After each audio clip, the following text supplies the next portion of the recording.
యేసు నామంలో మీకు శుభములు సమృద్ధిగా కలుగునుగాక. మధురం నీ వాక్యం అనే కార్యక్రమానికి స్వాగతం. ఈరోజు మనం యేసు వైపు చూడండి, రక్షణ పొందండి అనే అంశాన్ని ధ్యానించుకుందామండి.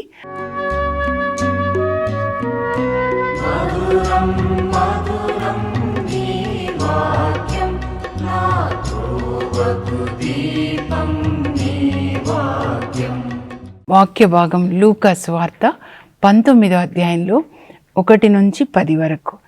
ఎలా జక్కయ్య మరి యేసు వైపు చూశాడు, ఎలా రక్షణ పొందాడు, కుటుంబం అంతా రక్షణలోనికి వచ్చింది, అది ఈరోజు మనం ధ్యానించుకోబోతున్నాం అన్నమాట. నిన్న దావీదు మనకి ఒక సలహా ఇచ్చాడు, యేసు వైపు చూడండి, వెలుగుతో ప్రకాశించండి. మీరు వెలుగుతో ప్రకాశిస్తున్నప్పుడు ఆ వెలుగులో అందరూ నడుస్తారనమాట. యేసు ప్రభు వెలుగులో మనందరం నడుస్తున్నట్లుగా మన వెలుగులో అందరూ ప్రకాశించాలి. ఈరోజు మరి ఇక్కడ ఏంటంటే రక్షణ పొందాలి అన్నమాట. మనం యేసు వైపు చూసి రక్షణ పొందాలి. ఈరోజు ఎవరు సలహా ఇస్తున్నారు అంటే పౌలండి. పౌలు హెబ్రీ పత్రిక 12వ అధ్యాయంలో మరి 1-2 వచనాలు మనం చూద్దామండి. అక్కడ పౌలు విశ్వాస వీరులను గురించి రాస్తాడనమాట.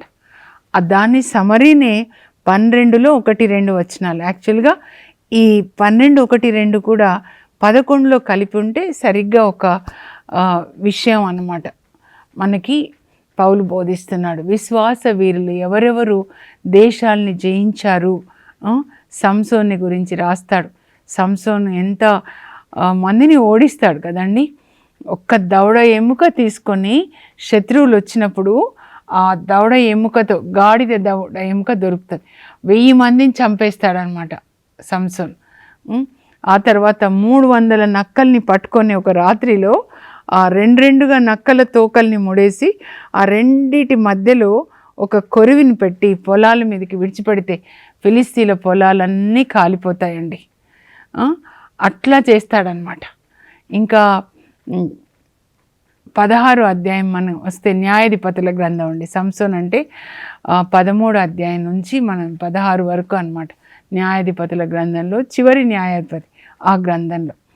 అయితే అక్కడ కూడా ఒక వేశ్య దగ్గరికి వెళ్తాడండి. వేశ్య దగ్గరికి వెళ్తాడు గాజాలో అనమాట. సో ఫిలిస్తీయ దేశం అది. ఆ గాజాలో వేశ్య దగ్గరికి వెళ్తే వీళ్ళేంటంటే 1000 మందిని మన వాళ్ళని చంపేశాడు, మన పొలాలన్నీ తగలబెట్టాడు, ఈయనకి ఇంత బలం ఏంటి, ఈయన చంపాలని ఎదురు చూస్తున్నారు. ఎదురు చూస్తున్నప్పుడు అసలు శత్రువుల దగ్గరికి వెళ్ళొద్దు కదండి. అయినా కూడా ఈ సంసోను మరి ఆ శత్రువుల దేశం ఫిలిస్తీయ దేశానికి వెళ్ళి అక్కడ గాజాలో ఆ పట్టణంలో ఒక వేశ్య దగ్గరికి వెళ్తాడు. వాళ్ళకి తెలుస్తుంది, వాళ్ళు కాపలా కాసి ఆ గాజా పట్టణాన్ని ద్వారాలు ఉంటాయి, గేట్స్ మూసేస్తారనమాట. మూసేస్తే ఇంకా ఆయనని ఎప్పుడు వస్తాడో బయటికి ఆ వేశ్య ఇంటి నుంచి పట్టుకొని చంపాలని. కానీ దేవుడు ఏం చేస్తారు చూడండి, ఎంత ప్రేమ కలిగిన దేవుడు అంటే వాళ్ళని నిద్రపోయేలాగా చేసి శత్రువులని ఫిలిస్తీన్లని అర్ధరాత్రిలో సంసోన్ని లేపి ఆ వేశ్య దగ్గర నుంచి లేపుకొని తీసుకొని వచ్చి ఆ గేట్ దగ్గర, మరి మూసేశారు కదండి గేట్, పెద్ద గేట్ అనమాట. అప్పుడు పరిశుద్ధాత్మ ఆయనకి శక్తినిస్తే ఆ శక్తితో ఆ గేట్లను ఇట్లా పట్టుకొని లేపుతాడంటండి. అది 10,000 కిలోల బరువు అంట అది. అది ఆ గేట్ అట్లా పట్టుకొని వెళ్ళి ఆ కొండ మీదకి వెళ్ళి అట్లా పడేస్తాడనమాట. అంటే అంత బలం. వీళ్ళకి చాలా ఆశ్చర్యం వేస్తుంది, ఎంత బలం ఈయనకి సంసోన్కి ఎక్కడి నుంచి వచ్చింది అని. దేవుడు ఆయనకి బలాన్ని ఇస్తారండి. The strongest man ever lived on the earth అనమాట. కానీ ఆయన బలము దేవుడు ఎందుకు ఇచ్చారంటే దేవునికి ఒక పర్పస్, ఉద్దేశం ఉంటుందండి. ఈ ఫిలిస్తీన్లు ఇజ్రాయెల్ ప్రజల్ని పీడించి పిప్పి చేస్తున్నారనమాట. వాళ్ళ మీద దెబ్బ కొట్టాలి, తన ప్రజల్ని కాపాడడానికి ఈయనకి బలం ఇస్తే ఈయన ఆ బలాన్ని తన సొంత కోరికల కొరకు వాడుకుంటాడండి. శరీర వాంఛలు, నేత్ర ఆశ, శరీర వాంఛలు, స్త్రీల కొరకు ఎక్కడికి వెళ్ళిన స్త్రీలే అనమాట. తన కన్నులు స్త్రీలను వెతుకుతూ ఉంటాయన్నమాట. ఆ తర్వాత ఆ రోజు కాపాడారా దేవుడు ఆయనని. తర్వాత 16:4 సోరేకు లోయలోకి వెళ్తాడంట. వెళ్తే అక్కడ మళ్ళీ ఆయనకి మళ్ళీ డెలీలా అనే స్త్రీ కనబడుతుంది. ఆమె దగ్గరికి వెళ్తూ ఉన్నాడు. ఇంకా ఈ స్త్రీ ఫిలిస్తీయ దొరలు ఏం చేస్తారు, బాగా డబ్బిచ్చి సంసోన్ని లాలించి ఆయన బలం ఎందులో ఉందో నువ్వు కనుక్కొని చెప్పమ్మా అని చెప్తే ఇంకా ఆమె ఇలా లాలిస్తుంది అనమాట. లాలించి ఎందులో ఉంది నీ బలం చెప్పు అంటే ఆయన చెప్తాడు అనమాట, అబద్ధాలు చెప్తాడు. పచ్చి తాళ్లతో కట్టేస్తే నన్ను నా బలం పోతుంది అని. అలా నిద్రపుచ్చి ఇదో ఫిలిస్తీన్లు నీ మీదకి వస్తున్నారు అని అంటుందన్నమాట. వాళ్ళు ఆ ఫిలిస్తీన్లు ఏం చేస్తారంటే ఈయనని తాళ్లతో కట్టేస్తారు. కట్టేసినప్పుడు ఇంకా ఆయన ఏం చేస్తాడు, ఇలా అనగానే బలం వచ్చేస్తుంది కదా, పరిశుద్ధాత్మ బలాన్ని ఇస్తారు. ఆ తాళ్ళన్నీ తెగిపోతాయన్నమాట. ఇంకా తర్వాత మళ్ళీ నువ్వు అబద్ధం చెప్పావు, మళ్ళీ ఆమె దగ్గరికి వెళ్తాడు. ఆమె ఏం చేసింది, ఫిలిస్తీన్లకు పట్టించింది. వాళ్ళు ఆయనని తాళ్లతో, పచ్చి తాళ్లతో కట్టేశారు. కట్టేసి ఇంకా ఆయన తర్వాత చంపాలని అనమాట. కానీ దేవుని యొక్క ఆత్మ ఆయన మీదకి వచ్చేసి ఇలా అనగానే తాళ్ళన్నీ తెగిపోతాయి. చాలా తాళ్ళు, మామూలు కాదు, చాలా పచ్చి పెద్ద పెద్ద తాళ్లతో కట్టేస్తారు. ఎందుకంటే తర్వాత ఆయన చంపాలని అనమాట. అందులో వాళ్ళ దేశానికి వెళ్ళిపోయాడనమాట. రక్షణ ఎక్కడ ఉంటుంది? కానీ దేవుని యొక్క ఆత్మ వల్ల ఇలా అనగానే తాళ్ళన్నీ తెగిపోతాయి. ఆ తర్వాత మళ్ళీ ఆమె దగ్గరికి వెళ్తాడు. వెళ్ళినప్పుడు ఆమె ఇలా లాలిస్తుంది అనమాట. ఒళ్ళో పడుకోబెట్టుకొని లాలించి నీ బలానికి కారణం చెప్పవా, మొన్న ఇలా అబద్ధం చెప్పేసావంటే ఇదిగో ఆయనకి జడ చాలా పెద్ద జుట్టు అనమాట. ఎందుకంటే నాజరీయుడు అంటే దేవునికి మరి అర్పించబడిన వాడు అనమాట. వాళ్ళు మంగలి కత్తి పడకూడదు, శవాల్ని తాకకూడదు, పరిశుద్ధంగా జీవించాలి. వాళ్ళు తల్లిదండ్రులు చనిపోతే కూడా శవాన్ని తాకకూడదు. దేవునికి అర్పించబడిన బిడ్డలు పరిశుద్ధంగా జీవించాలి. పరిశుద్ధుడైన దేవునికి అని సంఖ్యాకాండం 6లో ఉంటుందన్నమాట. కానీ ఆయన అలా వెళ్తూ ఉన్నప్పుడు ఒకసారి సింహం ఎదురొస్తే సింహాన్ని చీల్చి అక్కడ పడేస్తాడనమాట. ఆ తర్వాత అలా వెళ్తుంటే ఆ సింహము చనిపోయిన తర్వాత ఏంటి, స్కెలిటన్ లాగా ఉంటుంది, అస్థిపంజరం ఉండిపోతుంది. అందులో ఒక తేనె పట్టు కనబడితే ఆ చచ్చిపోయిన అస్థిపంజరంలోంచి తేనె పట్టు తీసుకొని తాగుతాడండి. ఆ దారికి పక్కకి తొలిగాడు. అంటే ఒక స్త్రీ దగ్గరికి వెళ్ళి దైవజనుడు అలాంటి పని చేస్తే దేవునికి చచ్చిన ఆ సింహం నుంచి తేనె తాగినట్లు అనమాట. మళ్ళా ఆమె దగ్గరికి వెళ్తున్నాడు. దేవుడు ఎన్నిసార్లు రక్షించినా కూడా ఆయనకి 7 జడలు వేస్తారు, అంత జుట్టు అనమాట. అప్పుడు చెప్తాడు, ఇదిగో నాకు 7 జడలు ఉన్నాయి కదా, ఆ జడలు మగ్గానికి ఇట్లా చుట్టేసి లాగితే మగ్గంలో అప్పుడు నా బలం పోతుందని అబద్ధం చెప్తాడు. అప్పుడు ఆమె ఏం చేస్తుంది, నిద్రపుచ్చి అలాగే ఫిలిస్తీన్ల దగ్గర నుంచి ప్రతిసారి డబ్బు తీసుకొని ఫిలిస్తీన్లకు అప్పచెప్తుంది. వాళ్ళు ఏం చేస్తారు, ఆయన జుట్టు ఆ మగ్గానికి అట్లా చుట్టేస్తారు. అప్పుడు ఏదో ఫిలిస్తీన్ని మీదకి వచ్చేసారని చెప్తే ఆయన లేచి ఇలా అనగానే అవంతా తెగిపోతాయన్నమాట. ఇంకా వెళ్ళిపోతాడు, ఇలా విదిలించుకొని వెళ్ళిపోతాడు. నా దగ్గర ఎంత బలం ఉంది. శరీర వాంఛలు 1 యోహాను 2లో 15 నుంచి 17 వరకు చెప్తారు. శరీర వాంఛలు, నేత్రాశ, జీవపు డంబం, నాకు ఎంత బలం ఉందో. వెళ్ళిపోతాడు. ప్రతిసారి దేవుడు సాయం చేస్తున్నారు, వెళ్ళిపోతాడు. మళ్ళీ ఈమె దగ్గరికి వస్తాడు. ఇంకా చివరికి చూడండి, ఈమె దగ్గరికి వస్తాడు కదా, మళ్ళీ ఒళ్ళో పడుకోబెట్టుకొని మీరేంటి ప్రతిసారి నాకు నా మీద ప్రేమే లేదు. లేడీస్, ఇట్లాంటి లేడీస్ డెలీలాలు ఉన్నారు, జాగ్రత్త. దయ్యపు శక్తులు, కామపిశాచితో నింపబడిన స్త్రీలు అనమాట. ఇలా మగవాళ్ళని ఆకర్షించి ఏం చేస్తారు, ఒళ్ళో పడుకోబెట్టుకొని నా మీద మీకు ప్రేమే లేదు, అబద్ధాలు చెప్తున్నారు, చెప్పండి చెప్పండి చెప్పండి అని పీడించిందంట.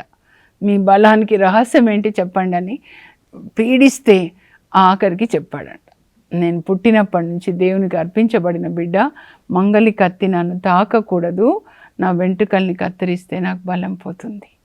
ఎవరికి చెప్పకూడని రహస్యాన్ని ఇవి డెలీలాతో పంచుకుంటాడు. ఆమె ఫిలిస్తీన్లను పిలుస్తుంది, నిద్రపుచ్చుతుంది. నిద్రపోతుంటే వాళ్ళు వచ్చి వెంట్రుకలు కత్తిరిస్తారు. ఇదిగో ఫిలిస్తీన్ల మీదకి వస్తున్నారు అని చెప్తుంది. చెప్తే లేచి ఎప్పట్లాగా అని విదిలించుకోపోతే అక్కడ దేవుని ఆత్మ అతన్ని విడిచిపెట్టి వెళ్ళిపోయింది. ఇంకప్పుడు వాళ్ళు వచ్చి ఇంకా బంధిస్తారనమాట. వాళ్ళు పట్టుకొని బంధిస్తారు. వాళ్ళని విదిలించబోతాడు కానీ ఇంకా పరిశుద్ధాత్మ రారు. ఎంత కృప చూపించారో. God's grace is not a licence for us to continue in the sin. ఇంకా పరిశుద్ధాత్మ వెళ్ళిపోతారు. ఇంకా ఆయనను పట్టుకొని ఈ కళ్ళతో, సైతాన్ చూడండి ఏ భాగం సైతానికి అప్పచెప్తామో అవి పీక్కుంటాడనమాట. ఈ కళ్ళతో నేను చూడమన్న శ్రీనంతా చూస్తావా, దేవుని బిడ్డవై ఉండి అని కళ్ళు ఆయన ఇట్లా కత్తులతో కళ్ళు తీస్తారండి. అప్పుడు ఎంత బాధ ఉంటుంది. తర్వాత ఎద్దులాగా ఉండి మమ్మల్ని 1000 మందిని చంపుతావా, మా పొలాలన్నీ కాల్స్తావా అని చెప్పి ఇంకా నూనె గానుగా తిప్పుతారు ఊళ్ళల్లో చూడండి. ఎద్దులను తీసేసి ఆ నూనె గానుగా తిప్పడానికి నువ్వే ఎద్దులాగా ఉన్నావు, గానుగా తిప్పని ఆ కాడిని పెట్టేస్తే జీవితాంతం అయిన సంసోను మరి ఆ నూనె గానుగని తిప్పుతూ ఉన్నాడనమాట. చివరికి ఇంకా ఒకరోజు వాళ్ళ పండుగ వస్తుందండి, ఫిలిస్తీన్ల పండుగ. అప్పుడు వాళ్ళు అనుకుంటారు 3000 మంది ఫిలిస్తీయ దొరలు, మామూలు వాళ్ళు కాదు. వాళ్ళు అనుకుంటారు ఆ సంసోన్ మనల్ని ఎంత బాధ పెట్టాడు కదా, ఎంత బలం కదా, ఎలా ఆయనకి ఇచ్చారు దేవుడు, వాళ్ళ దేవుడు. ఇప్పుడు మన పండుగ ఆయనను పిలిచి సర్కస్ ఫీట్స్ చేయమందాం అని తీసుకొని వచ్చి, ఓ సంసోను నువ్వు మా కోసము సర్కస్ ఫీట్స్ చెయ్యి అంటారు. చేస్తాడండి. దేవునికి పరలోకం నుంచి ఎంత బాధ. The strongest man ever lived on the earth. ఒక ఉద్దేశం కొరకు దేవుడు ఆయనకి బలం ఇస్తే శరీర వాంఛలు, నేత్రాశ, జీవపు డంబం, గర్వం నాకు ఎంత బలం ఉంది దేవుడిచ్చారని. కానీ ఇంకా తర్వాత ఫీడ్స్ వేయమంటే ఫీడ్స్ వేస్తాడు. తర్వాత ఒక చిన్న అబ్బాయిని అడుగుతాడనమాట, బాబు నేను కొంచెం సేపు ఫీడ్స్ వేసి అలసిపోయాడు కదా, కొంతసేపు ఈ స్తంభానికి ఆనుకుంటాను, అలసిపోయానయ్యా, ఎక్కడుంది చెప్పవా ఈ దేవాలయానికి మూల స్తంభం అంటే ఆ అబ్బాయి పాపని తీసుకెళ్ళి ఇది అని చెప్తాడనమాట. 2 ఉంటాయి మూల స్తంభాలు.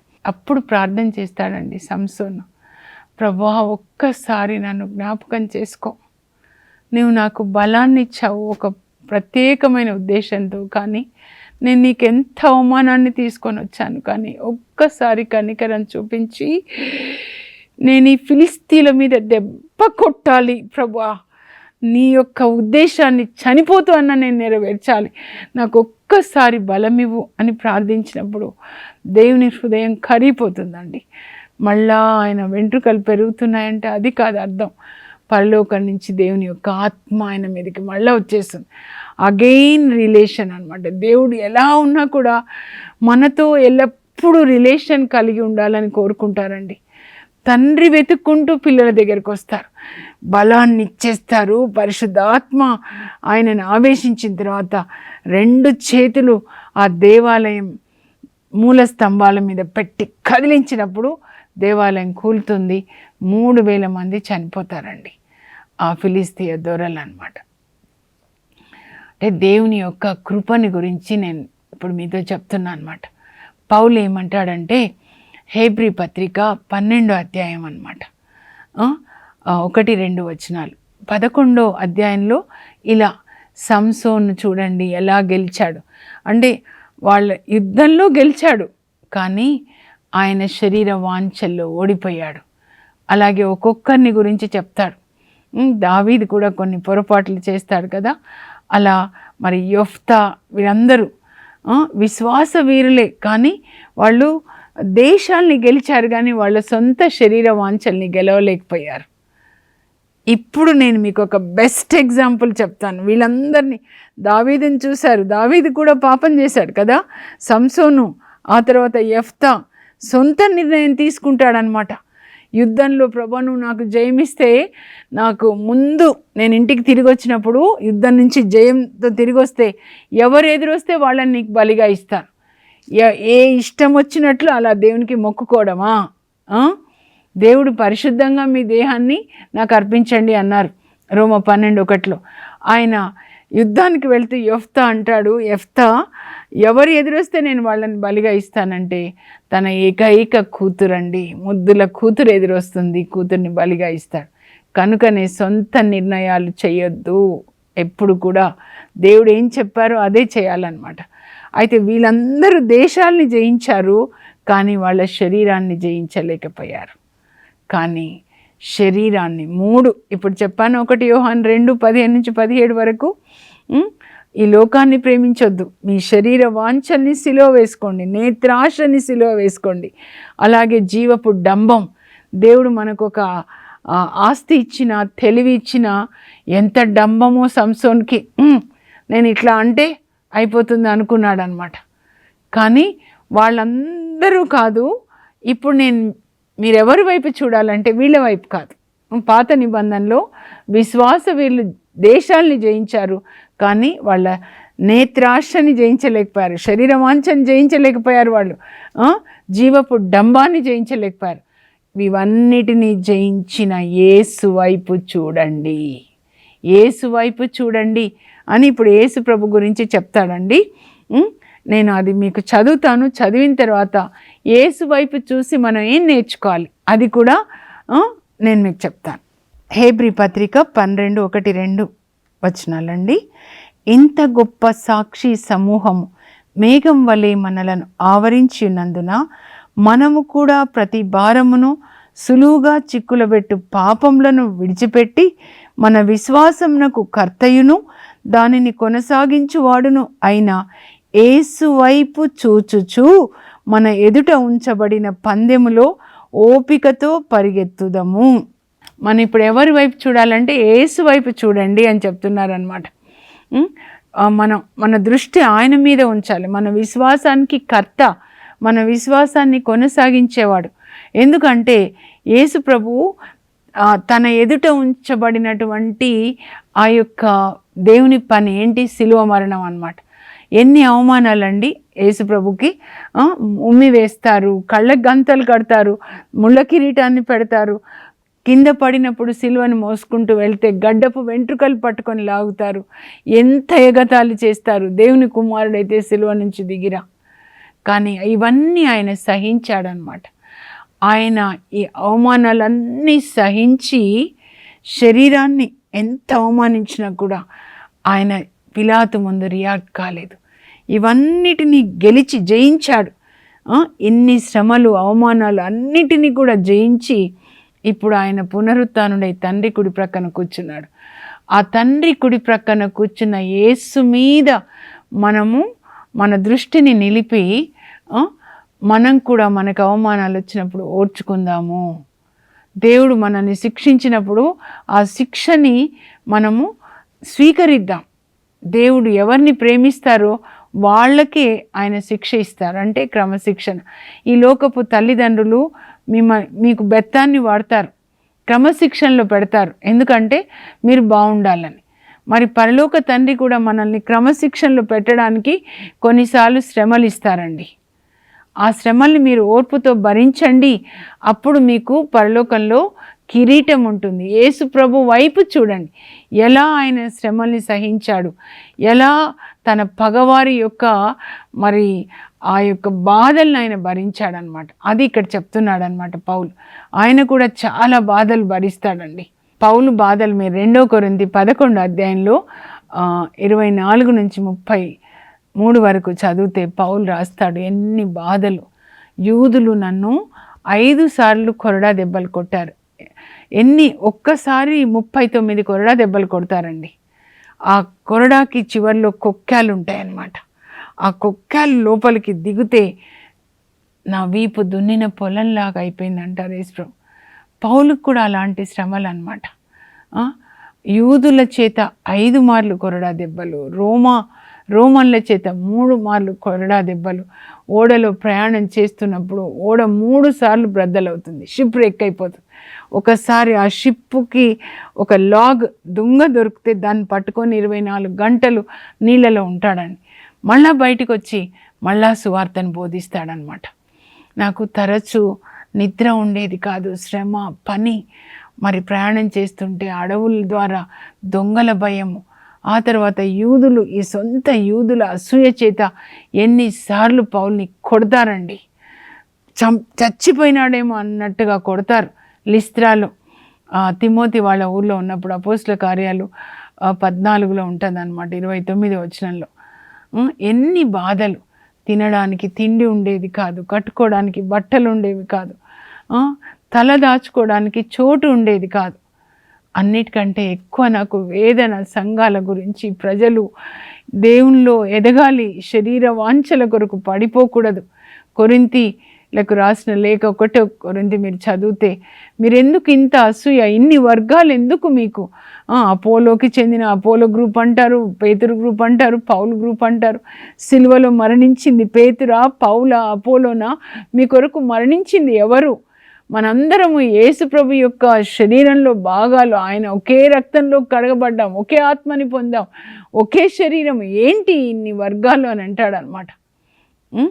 ఎంత వేదన అండి. చివరికి సువార్త బోధించిన తర్వాత ఆయనని గొడ్డలతో నరికేస్తారనమాట. ఆయన ఎలా ముందుకెళ్ళాడంటే ఆయన దృష్టి యేసు ప్రభు మీద పెట్టాడు. మీరు కూడా యేసు ప్రభు మీద దృష్టిని ఉంచండి అని చెప్తున్నాడు. అయితే ఈరోజు మనం లూకా దగ్గరికి వచ్చేద్దామండి. ముగించే ముందు యేసు ప్రభు సిలువలో మరణించడానికి చివరి వారం, పరిశుద్ధ వారంలో ఆయన ఉత్తర గలిలియాలో ఉంటారు. మీరు 3వ మ్యాప్ చూడండి వెనకాల. ఆ గలిలియా సరస్సు చుట్టూ ఉన్నటువంటి ప్రాంతాల్లో సువార్త బోధిస్తూ అప్పుడప్పుడు క్రిందికి వచ్చేస్తాడు. యూదా అనమాట, దక్షిణాల్లో. ఇలా వస్తున్నాడు చివరిసారి సిలువలో మరణించడానికి. వస్తూ ఎరికో పట్టణం తర్వాత యెరూషలేము వస్తుందండి. ఎరికో పట్టణానికి వస్తాడనమాట. లూకా సువార్త 8, 19 అధ్యాయాలు. 19వ అధ్యాయానికి వచ్చేసరికి ఎరికో పట్టణం అనమాట. ఎరికో పట్టణానికి ఇంకా వస్తుంటే దారిలో భర్తిమై ఉంటాడు, గుడ్డివాడనమాట, ఆడుకుంటూ ఉంటాడనమాట. అప్పుడు ఆయనకి కళ్ళు కనపడని వాళ్ళకి దేవుని కృప ఏంటంటే చెవులు వినబడతాయండి బాగా.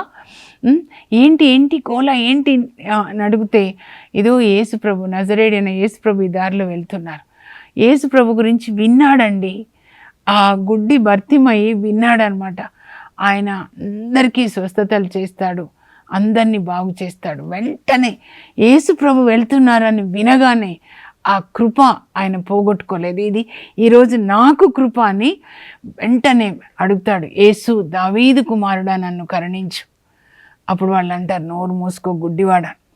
ఆయన మూసుకోలేదండి, ఇంకా పెద్దగా, యేసు దావీదు కుమారా నన్ను కరుణించు, నన్ను కరుణించు. ఆయన యొక్క మొర యేసు ప్రభు చెవికి వెళ్తుందండి. నడుస్తున్న యేసు, నేను అనుకుంటాను కాలు ఇలా వేసి కూడా యేసు అనగానే ఆగిపోయారనమాట. నన్ను కరుణించంటే అతన్ని నా దగ్గరికి తీసుకొని రండి. అప్పుడు తీసుకొని వెళ్తారండి. ఏం కావాలి, నీవు నా నుంచి ఏం కోరుతున్నావు? నాకు దృష్టి దానం దయచేయండి ప్రభా, గుడ్డివాడను, నీవు అన్నట్లే అగునుగాక, నీవు అన్నట్లే నీకు అగునుగాక, దృష్టి దానం దయచేయండి అన్నాడు కదా. వెంటనే కళ్ళు వచ్చేస్తాయండి. కళ్ళతో ముందుగా ఎవరిని చూశాడంటే భర్తిమై యేసు ప్రభుని చూశాడు. ఇంకా అంతా విడిచిపెడతాడు. ఆ భిక్షం అడుక్కునేవన్నీ. యేసు ప్రభు, అయ్యా నేను నీతోనే వస్తాను, నీకు సేవ చేసుకుంటా అయ్యా, నువ్వు నాకు కళ్ళిచ్చావు, ఇంకా నా జీవితం నీ కొరకే అని యేసు ప్రభుకి శిష్యుడైపోతాడండి, సేవ చేస్తాడనమాట.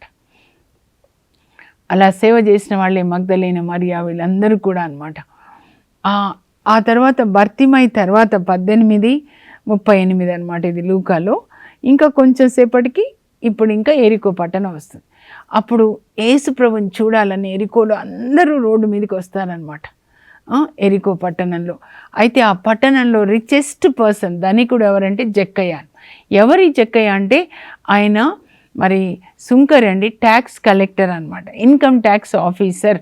మనం ఇప్పుడు చెప్పాలంటే మన భాషలో ఇన్కమ్ ట్యాక్స్ ఆఫీసర్. బాగా దోచుకొని ప్రజల డబ్బు, చాలా ధనికుడు, అందరికంటే రిచెస్ట్ అనమాట. ఎప్పుడు ఆయన ఊహల్లో డబ్బు డబ్బు డబ్బు డబ్బు, ఏ ఇల్లు కొనాలి, ఏది కొనాలి, అంతే ధనాశ అనమాట. ఆ సమాధిలో పెట్టేశాడు సైతాన్ ఆయనని. కానీ దేవుని యొక్క కృప చూడండి. ఇలా యేసు ప్రభు వస్తున్నాడు కదా, అందరూ 2 వైపులా ఉన్నారు రోడ్డుకి. అయితే జక్కయ్య పొట్టివాడు అనమాట. కనుక ప్రజలు ఏమో చాలా పొడవు ఉంటారండి ఆ దేశంలో, ఎక్కువ జ్యూస్ యూదులు. ఇంకా ఆయన అందరూ వెనక్కి నెట్టేశారు కదా, నువ్వు ఒక పాపి అని. అట్లా కాదు, నేను ఎలాగైనా చూడాలని చెట్టెక్కి కూర్చున్నాడంట. రిచెస్ట్ పర్సన్ ఎవరైనా చెట్టెక్కుతారా అండి? అంటే యేసు ప్రభుని చూడాలని ఆయన హృదయంలో పరిశుద్ధాత్మ దేవుడు కోరికని కలగజేశారు. ఈ కోరిక దేవుడు మనందరికీ కలగజేయను గాక. కనుక పరిశుద్ధాత్మ ఈయన హృదయంలో కోరికను పెట్టాడు, యేసు ప్రభుని చూడాలి. చెట్టెక్కి కూర్చున్నాడు. ఇప్పుడు ఇంకా యేసు ప్రభు వస్తున్నాడు అనమాట. ప్రతిదీ పరలోకంలో ఒక ప్రణాళిక ప్రకారం జరుగుతుంది. యాక్సిడెంటల్గా సడన్గా జరిగేది కాదు. యేసు ప్రభు పుట్టుక దగ్గర నుంచి కూడా యేసు ప్రభు ఇలా నడుస్తున్నాడు. చాలామంది మనుషులు దండం పెడుతూ ఉండొచ్చు, కానీ ప్రభు ఇలా పైకి చూస్తారండి, జక్కయ్య వైపు చూస్తారు. జక్కయ్య కిందికి దిగిరా నాన్న, ఈరోజు నేను మీ ఇంట్లో ఉండాలనుకుంటున్నాను, నీతో కలిసి భుజించాలి అనుకుంటున్నాను. జక్కయ్యకి కోరిక ఏంటంటే యేసుని చూడాలని. అప్పుడు యేసు ప్రభు చెప్తున్నారు, ఎంత కోరిక కదా నీకు నన్ను చూడాలని, నేను నీ ఇంట్లో ఉండాలని నా కోరిక, దిగిరా నాన్న. వెంటనే దిగుతాడు. నేను అనుకుంటాను జక్కయ్య చెట్టు దిగగానే యేసు ప్రభు ఆయన మీద చెయ్యి వేసి ఇద్దరు కలిసి నడుస్తున్నారు. చూసేవాళ్ళు ఈయన ఎంత పాపి కదా, పాపి ఇంటికి వెళ్తాడా ఈయన, తీర్పు తీరుస్తున్నారు అనమాట. వీళ్ళకేంటి కష్టం జీసస్ వెళ్తే. అప్పుడు జీసస్ వెళ్ళి ఇంకా ఇంట్లో జక్కయ్యతో భోజనం చేస్తున్నారు. అప్పుడు జక్కయ్య ఇంటిలోనికి వచ్చిన యేసు జక్కయ్య హృదయంలోకి వెళ్తాడండి. అప్పుడు జక్కయ్యలోంచి ఏది బయటికి వెళ్ళిపోతుంది? ఏం బయటికి వెళ్తుంది అంటే ధనాశ. ప్రభువా, నా ఆస్తిలో సగం అమ్మి నేను పేదలకి దానం చేస్తాను. ఎవరి దగ్గర అన్యాయంగా 100 రూపాయలకి 200 తీసుకున్నాను, 4 రెట్లు తిరిగిస్తాను. అప్పుడు ప్రభు అంటారు, జక్కయ్య, నేడు ఈ ఇంటికి రక్షణ వచ్చింది. చూడండి, యేసు ప్రభు మన హృదయంలోనికి వస్తే అప్పుడు మన హృదయంలో ఉన్న పిశాచులన్నీ వెళ్ళిపోతాయండి. అంతేకాదు, ఎవరికి అన్యాయం చేశామో వాళ్ళకి తిరిగి న్యాయం చేపిస్తాడనమాట. రక్షణ అంటే పరలోకంలో జక్కయ్య భార్య పిల్లల పేర్లు రాయబడి ఉంటాయి. దేవదూతలు వాళ్ళని కాపాడుతారు. ఇంకా ఇప్పటి నుంచి ఆరోగ్యం ఉంటుంది, కుటుంబంలో సమాధానం ఉంటుంది, హృదయంలో సమాధానం. డబ్బు ఉండి యేసు ప్రభు లేని వాళ్ళకి శాంతి సమాధానాలు ఉండవండి. డబ్బు ఉంటుండొచ్చు, ఆరోగ్యం ఉండదండి, శాంతి సమాధానాలు ఉండవు. కానీ అన్నీ వచ్చేసాయి, వాళ్ళ పేర్లు పరలోకంలో రాయబడ్డాయంటే ఇంకా వాళ్ళు పరలోకానికి వెళ్తారు ఈ శరీరాన్ని విడిచిపెట్టే అనమాట. అది రక్షణ అంటే ప్యాకేజ్. గుడ్ హెల్త్, సంతోషం, సమాధానం, ఇటర్నల్ లైఫ్, నిత్య జీవం, ఆరోగ్యం, ఆనందం అన్నీ అనమాట. ఇవన్నీ దేవుడు మనకి దయచేదురుగాక. మనం యేసు వైపు చూద్దాం. అంటే ఆయన వాక్యాన్ని చదువుకొని ఆయన చెప్పినట్లుగా మనం జీవించాలి. లూకా 6:27 నుంచి 38 వరకు చదువుకోండి. చాలా బాగుంటుంది. అది మొత్తం బైబిల్ సమరీ అన్నమాట. ప్రార్థన చేసుకుందాం. జక్కయ్య ఇంటికి వచ్చిన యేసు ప్రభు మీ ఇంటికి వచ్చి మీకు కూడా ఆరోగ్యాన్ని, ఆనందాన్ని, ఐశ్వర్యాన్ని, శాంతిని, సమాధానాన్ని దయచేసి అన్నిటికంటే ముఖ్యంగా నిత్య జీవాన్ని దయచేదురుగాక. పరలోకపు మా తండ్రి, మీ పరిశుద్ధ నామం నాకు స్తోత్రం కలుగును గాక. ధనికుడైన జక్కయ్య, ఒక పాపి అయిన జక్కయ్య హృదయంలో కోరిక పెట్టారు యేసు ప్రభుని చూడాలని. ఆయనకి ఆ కోరికని కలుగజేసి యేసు ప్రభు ఆయన ఇంటికి వెళ్ళి ఆయన హృదయాన్ని మార్చాడు, మనస్సుని మార్చాడు. ప్రభా, పేదలకి సగం ఇచ్చేస్తా అని చెప్పాడు. ఆస్తిలో అన్యాయం, ఎవరికైనా అన్యాయం చేస్తే 4 రెట్లు తిరిగి ఇచ్చి పరిహారం చేసుకుంటానని చెప్పాడు. జక్కయ్య, నేడి ఇంటికి రక్షణ వచ్చిందని జక్కయ్య ఇంటికి రక్షణనిచ్చి ఆయనని మీ కుమారునిగా చేసుకున్నారు. ప్రభా, ఆ కృప మా అందరికీ కూడా దయచేయమని యేసు నామంలో అడుగుచున్నాం తండ్రి, ఆమేన్. వాక్యం చదివి, యేసు ప్రభు అంటే వాక్యమే, ఆ వాక్యాన్ని చదివి దాని ప్రకారం జీవిస్తూ దేవుడు మీకు మంచి ఆరోగ్యాన్ని, ఆనందాన్ని, సమాధానాన్ని, నిత్య జీవాన్ని దయచేదురుగాక. God bless you. Have a blessed day.